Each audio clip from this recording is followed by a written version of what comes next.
मौत के चंद दिन बाद ख्वाब में आया बेटा और कहा कि माँ, मैं कब्र में ज़िंदा हूँ, मुझे बाहर निकालो। और उसके बाद जो हुआ आप इस वीडियो में देख सकते हैं।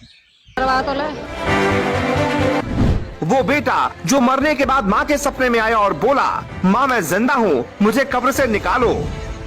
फिर जो हुआ वो देखकर आपके रोंगटे खड़े हो जाएंगे, आपके पूरे शरीर में सिहरन दौड़ जाएगी।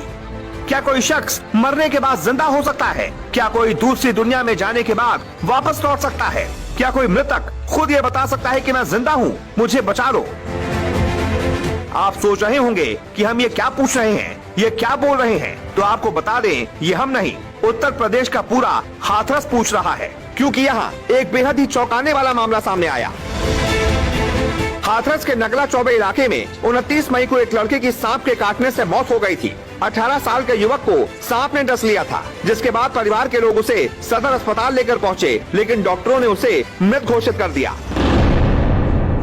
इसके बाद परिवार शव को लेकर कई ओझा और जोगियों के पास भी गया, लेकिन उसकी जिंदगी वापस नहीं लौटी। जिसके बाद परिवार वालों ने लड़के को पोखर में गड्ढा खोदकर दफन कर दिया। 2 दिन तक सब कुछ सामान्य था, लेकिन 2 दिन बाद वो हुआ जिसने पूरे इलाके में दहशत फैला दी। मृतक की मां का दावा है कि घटना के 2 दिन बाद से ही उन्हें सपने में उनका बेटा दिखाई देने लगा था, जो रोज सपने में आकर कहता था, माँ मैं जिंदा हूँ, मुझे कब्र से निकलवा लो। ये सांप ने खा लो भैया। अच्छा जी।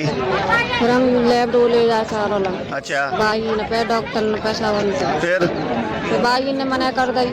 अच्छा। फिर लाके हमने घर रख लो, पर सावरे कह रहे अब लगा दे जाए। अच्छा, फिर उसके बाद क्या हुआ? अब इनको निकाला क्यों जा रहा है? सपने दे रहा रोज के। क्या कह रहे हैं? अरे मम्मी मैं जिंदा हूँ, मुझे चौंकाड़वा दिया था ने। अच्छा, मुझे ने करवा तो ले। ये सपने से क्या आपको ही आते हैं? घर में सबको आते हैं? घर में आता है, मोहल्ला वाले ने आते हैं, झाड़ू वाली आए। अच्छा, हाँ। तो फिर उसके बाद आपने क्या किया? हमारे भैया दिल गवाही ने कही, हम तो फिर हम तो कहते ही निकालो चूरा। अच्छा। सिर्फ माँ ही नहीं, पूरे मोहल्ले में आसपास के कई लोगों को मृतक ने सपने में आकर यही कहा कि माँ मैं जिंदा हूँ, मुझे कब्र से निकलवा लो। पूरे मोहल्ले में ये जानकर दहशत फैल गई। इसके बाद आनन फानन में अगले ही दिन प्रशासन की अनुमति से कब्र खोदी गई, लेकिन फिर जो हुआ वो देखकर सब चौंक गए। कब्र में मृतक की लाश मौजूद थी और वो पूरी तरह सड़ चुकी थी, जिसकी वजह से लोगों ने वापस उस लाश को गड्ढे में डालकर ऊपर से मिट्टी डाल दी। आप बॉडी को निकाल रहे हैं? क्या पोजीशन है उसकी? बिल्कुल सड़ी हुई बॉडी है। अच्छा, फिर ये लोग बोल रहे हैं कि निकालो निकालो। हमने इन लोगों से बोल दिया था, मैंने की भाई बॉडी सड़ी होगी तो हम लोग निकाल नहीं पाएंगे। अच्छा। इन लोगों से बोल दिया, मैंने की हाथ इसका निकलेगा और मैंने की पूरी बॉडी सड़ी हुई है आपकी, अगर आप लोग और प्रेशर गिर रहे हैं तो हम निकाल देंगे, ऐसी कोई बात नहीं है। निकालो ना भैया फिर। क्या पोजीशन है? अब बिल्कुल पोजीशन ये है कि सड़ी हुई बॉडी है। अच्छा, अब बोलो उसको निकालने से क्या होगा? हमें न मालूम क्या होगा, वो इन लोगों को मालूम। युवक की मां के मुताबिक यही सपना उनके 12 और भी रिश्तेदारों को आया था।